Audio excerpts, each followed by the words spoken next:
9, 10.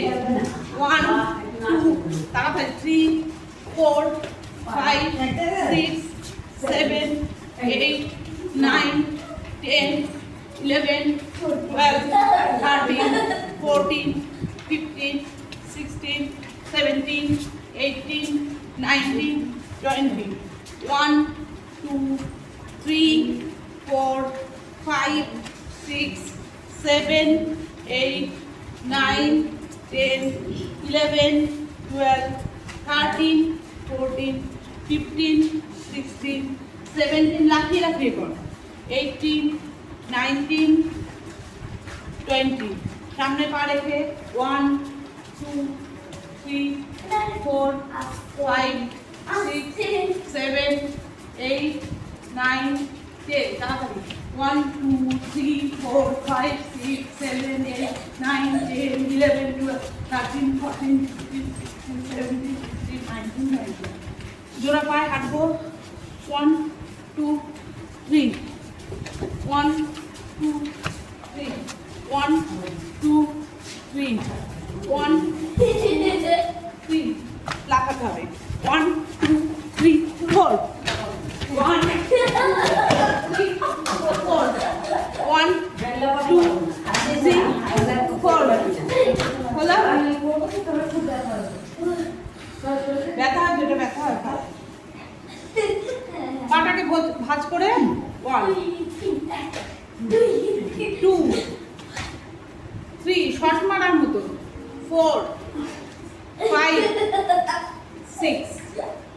এবার 1, 2, 3, 4, 5, 6.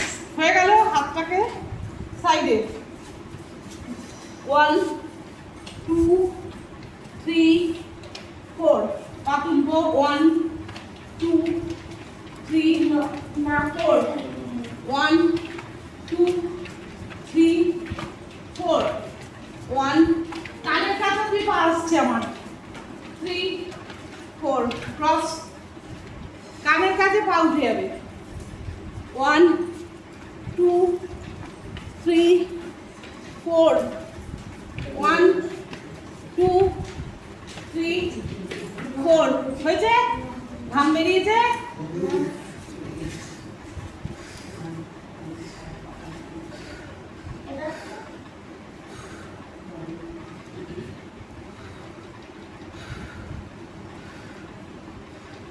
যারা পারবে পুরো বসো। আমি তো পারবো। হ্যাঁ, কানে আঙুল দিয়ে করতে পারো। আর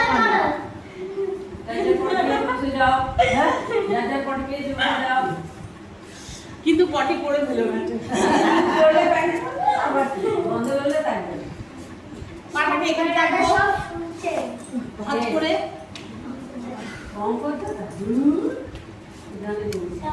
শঙ্করদা শুনছে এই রে।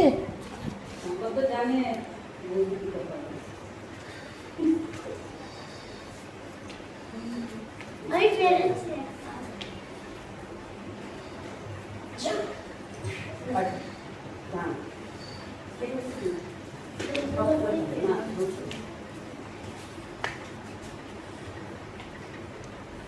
দেখে নাও।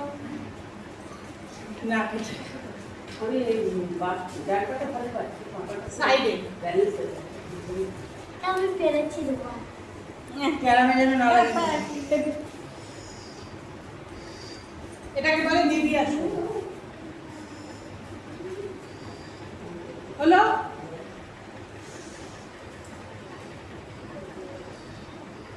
মুখ দিয়ে শ্বাস ছাড়ো।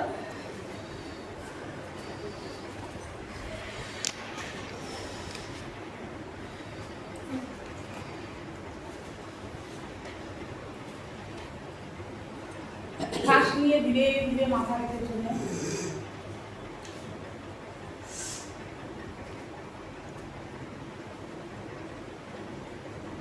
শ্বাস ছাড়তে ছাড়তে সামনে।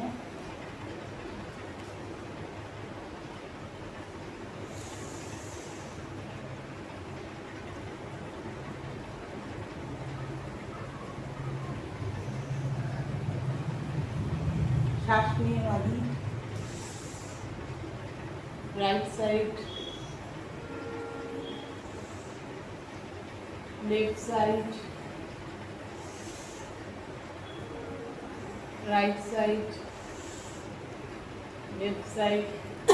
আচ্ছা, একবারে রাইট থেকে লেফটে চলে যাও। খুব আস্তে, কিন্তু কেউ তাড়াতাড়ি করবে না, খুব আস্তে। যে যত আস্তে পারবে তার তত উপকার। রোটেট করবো পেছন দিকটা,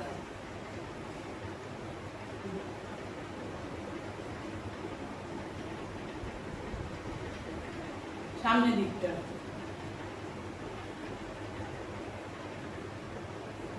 পুরোটা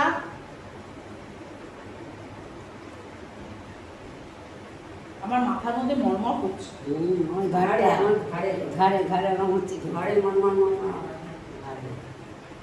এই ওয়েদারে না সবার কিন্তু ঘাড়টা মানে বাতদোষটা বাড়ে। এই যে বর্ষাকালে বাতদোষ বলো, পিত্তদোষ বলো, পিত্তদোষ তো ভীষণ বাড়ে বর্ষাকালে। পিত্তদোষ বাড়লেই বাতদোষ বাড়বে, পিত্তদোষ হলে হজমে গন্ডগোল হবে এবং তার থেকে বাতদোষ বাড়বেই। এই সময় এমন একটা ওয়েদার যে আপনার হবে, ওই জন্য চলাফেরার মধ্যে অবশ্যই থাকতে হয়। যত চলাফেরা করবে, দুপুরবেলা ঘুমোলে খাবার হজম হবে না, চালু রাখতে হবে, শরীরটাকে চালু রাখতে হবে। দুপাশে হাত দিলাম, হাতে মাথাটা ঠেকাবো।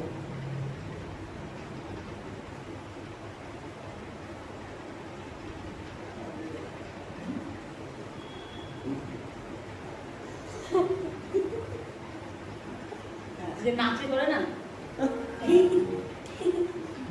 বুঝেছিস? এবার মাথাটা সামনে দিতে,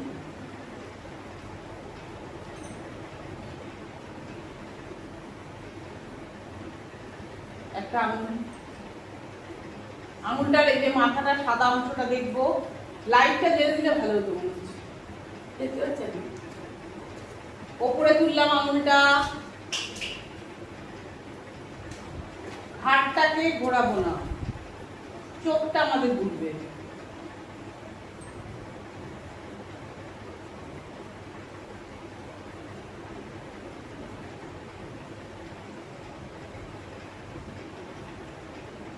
এই টেরা চোখে তাকায় প্রিয়া, টেরা চোখে তাকাচ্ছে। আমাদের লক্ষ্য আঙুলের মাথা, ঠিক আছে? মাথা বলছি না, ওই মাথাটা কথা বলে যে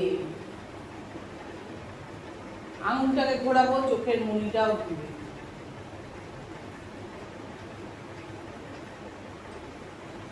ঘাড়ের ব্যায়ামের পরে কিন্তু চোখের ব্যায়াম করা উচিত।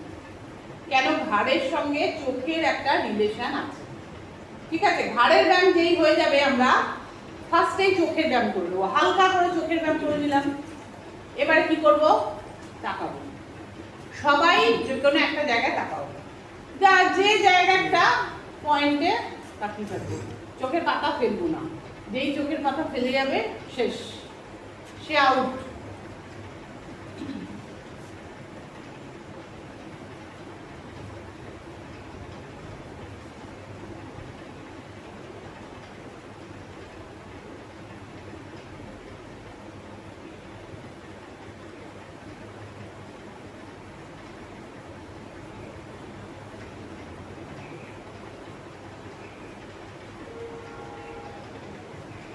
চোখ বন্ধ করে নেবে, যাদের ক্ষমতা আছে থাকো, আছে না? আমার অনেকবার চোখের পাতা পড়ে গেছে, আমি চোখ যাদের চোখে দেখবেন রেটিনার প্রবলেম হয় না, রেটিনা, তারা কি দেখবে? চোখের সামনে আর একটা কি একটা ছায়ার মতো দেখবে। তারা কিন্তু চোখের সামনে দেখবে একটা ছায়ার মতো, মানে ক্লিয়ার দেখা যাবে না। একটা যাদের রেটিনায় গন্ডগোল হয়, ঠিক মতো আলোটা প্রতিফলন হয় না। আমাদের তো চোখের ভিতরে একটা আয়না টাইপের আছে, আলোটা এসে ওখানে পড়ে, সেটা বেরিয়ে আমরা দেখতে পাই। এবার ওর ওপর আলোটা পড়ে, তখন আমরা দেখতে পাই বস্তুটার উপর। রেটিনা গন্ডগোল হলে কি হয়? ওই চোখের যে ভেতরে যে ওটা মানে আলোটা না একটু বাঁকা বাঁকা থাকে। তার জন্য চোখের ব্যায়াম খুব ভালো। হালকা করে চোখের ব্যায়াম যদি কেউ করে যার ভমিটিং টেন্ডেন্সি আছে, বিভিন্ন কারণে স্পন্ডিলাইটিসের জন্য বমি হয়, গ্যাস অম্বলের জন্য বমি হয়, মাইগ্রেন থেকে বমি হয়, বিভিন্ন কারণে হঠাৎ করে মাথাটা ঘুরে গেল, গ্যাসে হয়তো হার্টে ঠিকমতো আপনার অক্সিজেন পৌঁছচ্ছে না, আপনার তখন ফট করে মাথাটা সেকেন্ডের মধ্যে ঘুরে গেল, ব্ল্যাক আউট হয়ে গেল, পড়ে গেলেন।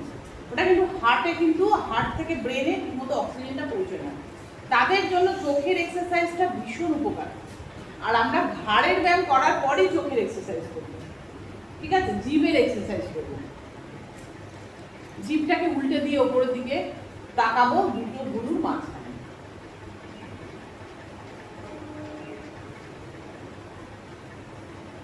চোখ বন্ধ